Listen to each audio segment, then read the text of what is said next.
মকর রাশি সাপ্তাহিক রাশিফল 4ই মার্চ থেকে 10ই মার্চ 2024। এই সপ্তাহে চন্দ্র রাশি থেকে নবম ভাবে অবস্থিত কেতুর কারণে আপনার খারাপ স্বাস্থ্যের কারণে আপনি আপনার মনে নেতিবাচক চিন্তা বৃদ্ধি দেখতে পাবেন। অতএব আপনার স্বাস্থ্যের উন্নতি করুন, কারণ আপনিও ভালোভাবে বুঝতে পারবেন যে একটি দুর্বল শরীরও একজন ব্যক্তির মনকে দুর্বল করে তোলে।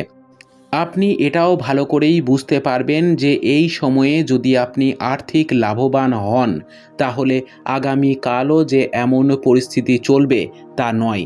এমন পরিস্থিতিতে ভবিষ্যতের প্রতিটি অর্থনৈতিক চ্যালেঞ্জের জন্য আগাম প্রস্তুতি নিয়ে আপনার কেবল বিজ্ঞ বিনিয়োগ করাই ভালো।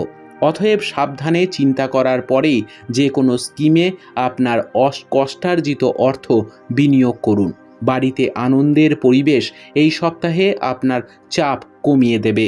এমতো অবস্থায় এটি গুরুত্বপূর্ণ যে আপনিও এতে সম্পূর্ণভাবে অংশ নিন এবং নিছক নীরব দর্শক হয়ে থাকবেন না। এই সপ্তাহটি আপনাকে বুঝতে সাহায্য করবে যে আপনার পরিবারের কল্যাণের জন্য আপনাকে ক্রমাগত কঠোর পরিশ্রম করতে হবে। এই জন্য আপনি যা কিছু করেন তার পিছনে ভালোবাসা এবং দৃষ্টিভঙ্গির অনুভূতি থাকা উচিত।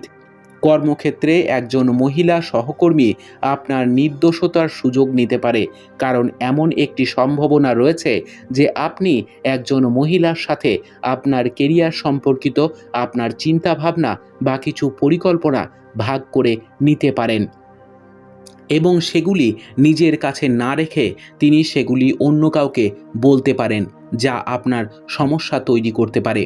এই সপ্তাহে অনেক শিক্ষার্থী পরীক্ষায় তাদের কঠোর পরিশ্রম অনুযায়ী ফলাফল পাবেন না, যা তাদের জন্য হতাশার অনুভূতি তৈরি করতে পারে। এমন পরিস্থিতিতে জীবনে জয় পরাজয় আছে তা বুঝে নিজেকে শান্ত করতে হবে। উপায়: প্রতিদিন 21 বার ওম শিব ওম শিব ওম জপ করুন। আপনার সপ্তাহটি খুব ভালো কাটুক। জয় মা তারা, জয় বাবা লোকনাথ।